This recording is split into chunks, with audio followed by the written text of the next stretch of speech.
The Amer-Israeli World War Epstein that we've been talking about for the past week is finally here. It's happening. America and Israel last night struck Iran. The nation state of Iran with 93 million population. America and Israel have officially launched an attack on Iran. World War E. World War Epstein is here. And there's still motherfuckers out here who will be like, oh my God. Like, I saw a news hit on NPR talking about how Jean-Luc Mélenchon said Epstein. And in France, they're talking about how anti-Semitic it is that Jean-Luc Mélenchon said Epstein. Like, I need people to get fucking serious right now. Okay? I need people to get fucking serious. Conversations surrounding, like, the utilization of the term goyim. Conversations around, how American feelings are going to be hurt in this process. Conversations around standpoint epistemology about how the Persian monarchists feel about striking a totally fucking foreign sovereign country with 93 million people. All of those conversations are utterly immaterial, utterly irrelevant, and I am not going to have any fucking I am not going to give any room for dumb fucking bullshit like that today. Let's be real. America and Israel are functionally, and I think it's pretty understandable for the average person with a heart and conscience and a soul to see this, like from the perspective of anyone that's living in the periphery. America and Israel are basically the great Satan, right? Like, I live here. I'm an American citizen. I'm a dual citizen as an American and Turkish citizen. But like, you kind of look at what we have done around the world, and you start developing certain feelings where you're like, well, I mean, I guess there were KPD guys in Nazi Germany before the Nazis took power, right? Like, there was the SPD, there's a KPD.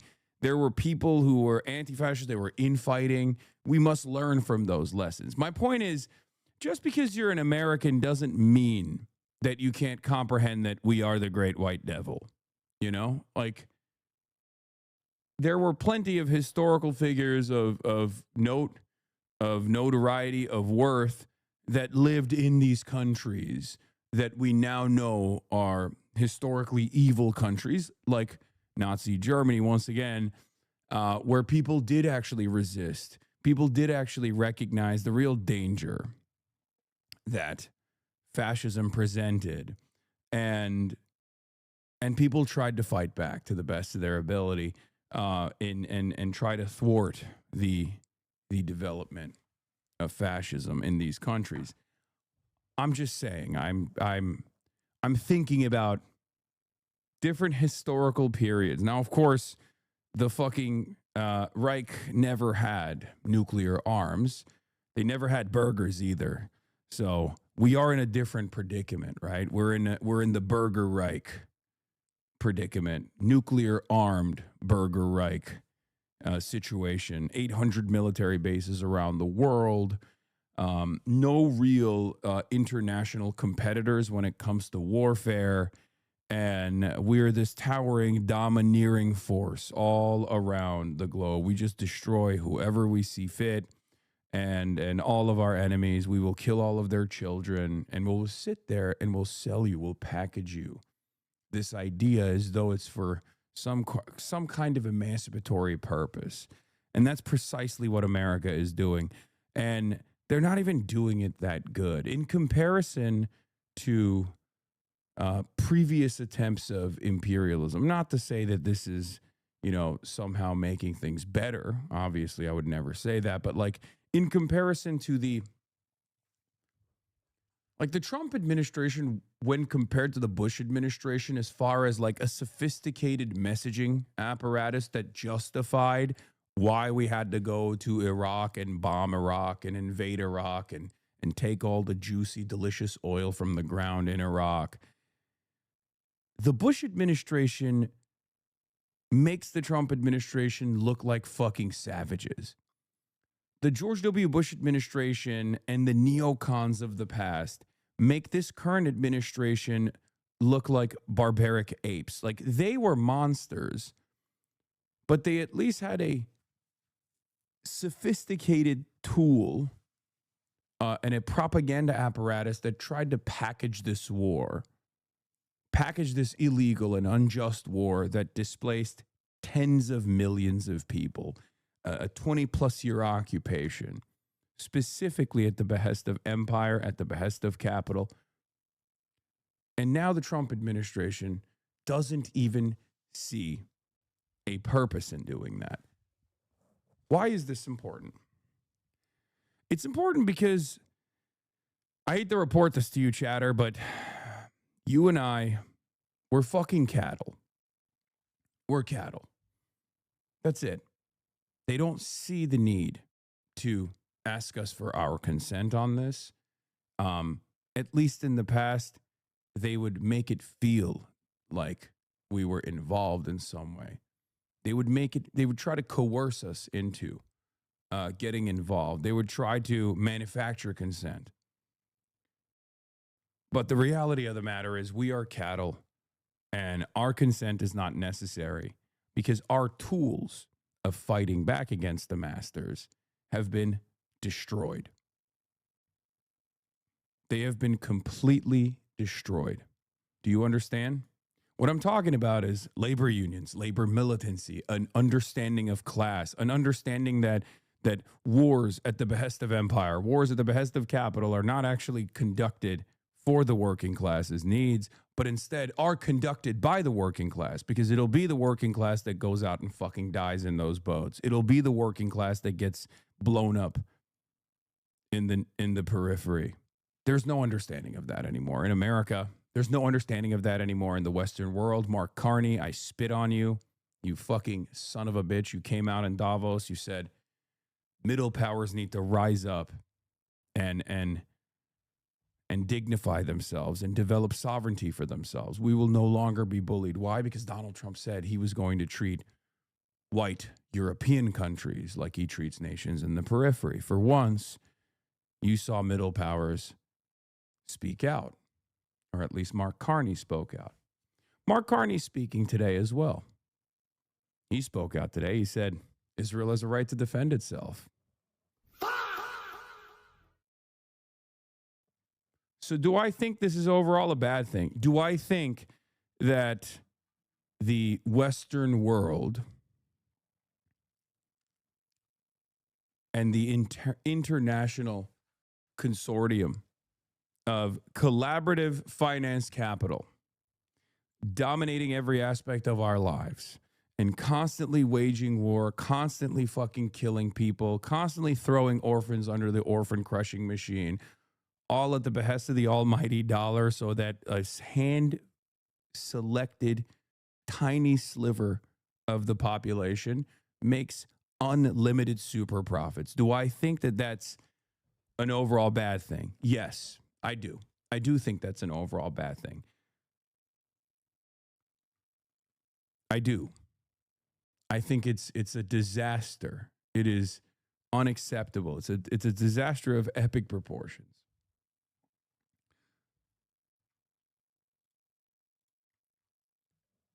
It's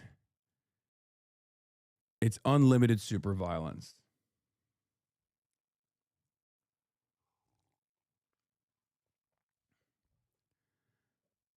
Anyway, but we're going to cover it. But that's why I'm live early. Okay? I'm live early because you think any good will come from it, like a byproduct of violence?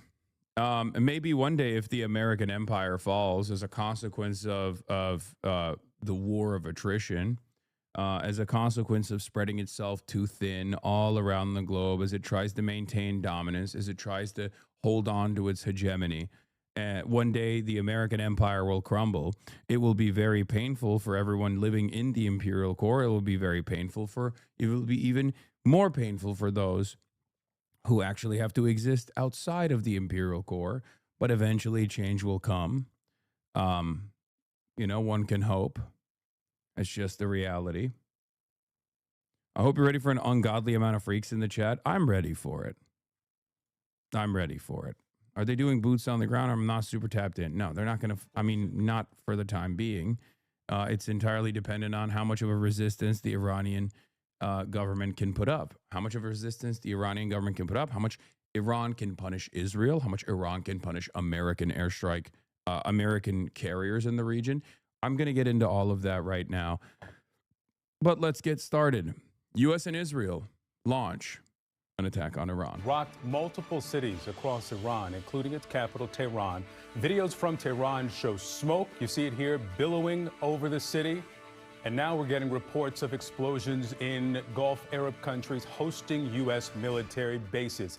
Live look now at Abu Dhabi, where explosions were reported, in addition to Bahrain and Qatar.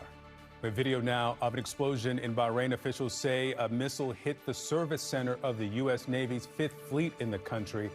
These strikes happen barely a day after the latest round of indirect nuclear talks between Iran and the U.S. And sources tell CNN the U.S. military is planning for these attacks to last for days. Israel said the same, and both President Donald Trump and Israeli Prime Minister Benjamin Netanyahu are now calling for regime change. To the great, proud people of Iran, I say tonight that the hour of your freedom is at hand. Stay sheltered. Don't leave your home. It's very dangerous outside. Bombs will be dropping everywhere. When we are finished, take over your government. It will be yours to take. This will be probably your only chance for generations. Yeah, Iran media reported just hours ago that Iran... Bro, our heart's not in it. Our heart's not in it. You know what I mean? It's like in order to do this kind of like regime change, you have to come in with boots on the ground. And maybe they will try and do that, but I do think that that will inevitably lead to the end of America. Okay? It will certainly lead to the end of Iran as we know it, but I think it will also lead to the end of America.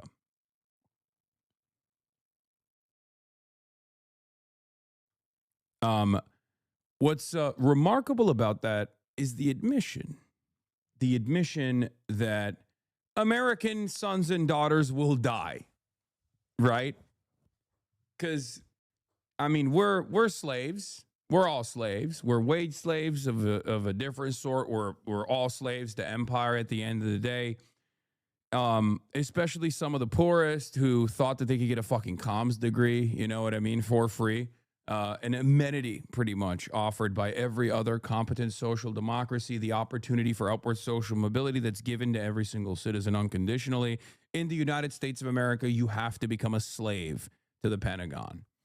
And you have to go and, sell your soul to the American government so you can go and you can slaughter other people's sons and daughters overseas. You got to go kill some children, and then you get fucked up in the head.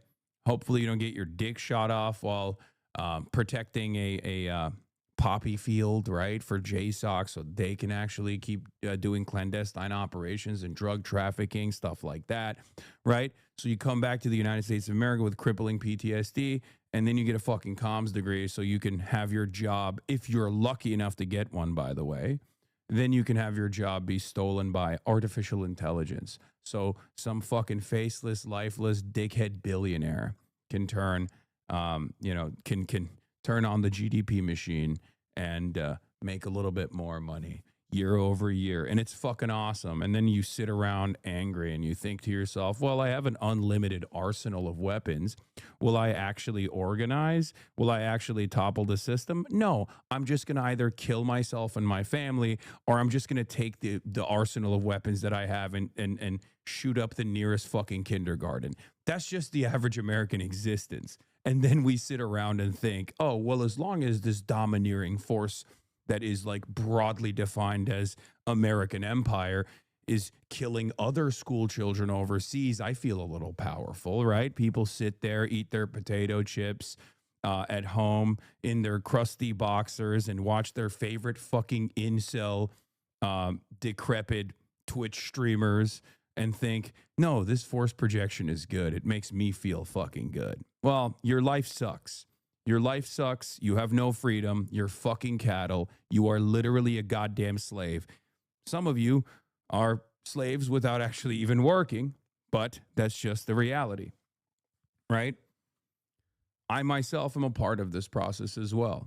I play a role in this fucking sham. I play a role in this song and dance as well. I try to yell, I try to wake people up to these realities, but for the most part, you know, it's very difficult. It's very difficult for people to even envision any sort of change because we have been reduced to being servile cattle for many, many years at this point. Many generations ago.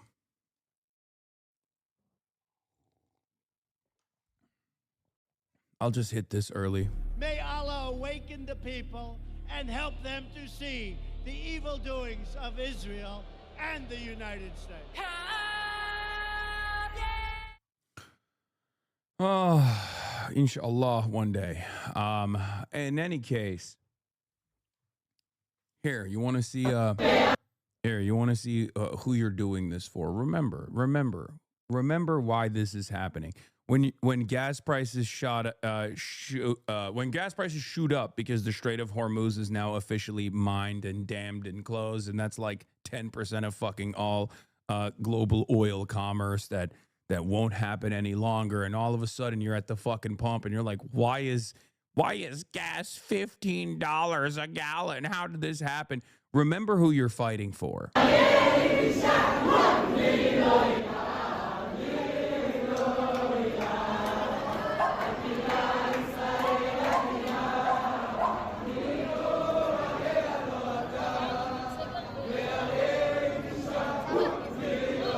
When you think to yourself, why don't I have health care? Like countries that have significantly less money than the United States of America can offer free health care. Well, they have free health care in Israel. For the record, they have free health care in Israel. Just so you know, they don't have to worry about defense, for example. You want to know why they don't have to fucking worry about defense? Because we got that shit covered, baby. USS Gerald Ford, the poop chute, is encircling the Israeli coastline so we can have maximum defense for Israel as we fight Israel's war in Iran. Just, remember that.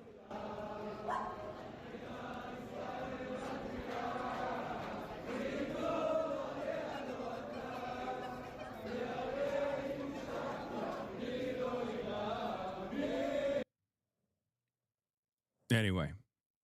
I think this is an older video from the last time Israel fucking tried to blow up Iran, and then Iran decided to retaliate. Working class magic. Did you see Israel responded to you? Oh, great. There's no such thing as a preemptive strike, I said. Israel is striking Iran in spite of the negotiations that the Oman mediators tried to publicize in the U.S. media to avoid this exact outcome. Little did they know Israel gets what it desires, even if it collapses the West. That's awesome. I'll be sending that GIF back when people are talking about how scared they are in the bomb shelters.